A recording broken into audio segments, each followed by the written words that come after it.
নামে মুসলমান হলেও কর্মে ইহুদি।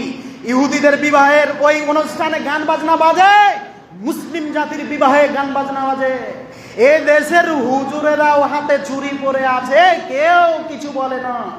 এই দেশের হুজুরেরাও হাতে চুরি পরে আছে, কেউ কিছু বলে না। আবারও বলে যাচ্ছি, এই সমাজকে পরিবর্তন করতে পারে তিনজন মানুষ। তার একজন হলো এই মসজিদের ইমাম সাহেব, তার একজন হলো পরিবারের বাপ, তার একজন হলো পরিবারের মা। তিনজন মানুষ সমাজকে পরিবর্তন করতে পারে।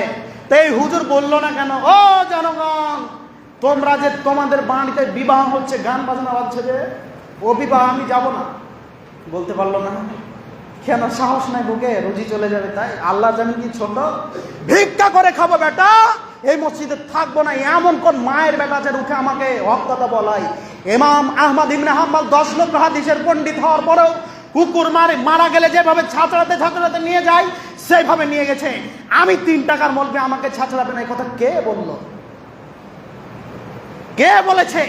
টাকা দেওয়া তো বহু দূরের কথা, জাতি আমাকে ছাঁচড়াবে এই কথাই ঠিক, জাতি আমাকে ছাঁচড়াবে এই কথাই ঠিক।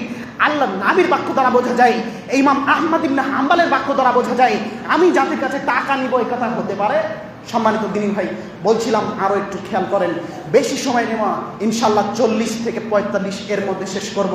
দূর থেকে এসেছি, আমি আপনার জীবনের কিছু না কিছু উপকার করবই করবো ইনশাল্লাহ। বলছিলাম, আপনারা বন্ধু করবেন কাকে? ইহুদি খ্রিস্টানকে বন্ধু করেছেন। আল্লাহ বলছেন, ইন্নামা ওয়ালিয়ুকুমুল্লাহু ওয়া রাসূলুহু। হে পৃথিবীর মানুষ, তোমরা মনে রেখো, তোমাদের বন্ধু হল আল্লাহ, তোমাদের বন্ধু হল আল্লাহর রাসূল। ওয়াল্লাযিনা আমানু, যারা ঈমান এনেছে, আল্লাযিনা ইউকিমুনাস সালাহ, যারা সালাত আদায় করে, ওয়া ইউতুনাজ যাকাত, যারা যাকাত প্রদান করে, ওয়া হুম রাকিউন, যারা রুকু করে। তার মানে ঈমানদারদের, মুসলমানদের বন্ধু হলো 3 জন। 1 আল্লাহ, 2 আল্লাহ রাসূল, 3 যারা সালাত আদায় করে, যারা যাকাত দেয়, যারা রুকু করে, এরা হলো মুসলমানদের বন্ধু। আল্লাহ এদেরকে বন্ধু করতে বলেছেন।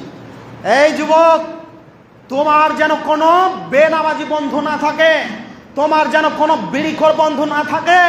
তোমার সাথে যদি বেনামাজি বন্ধু থাকে,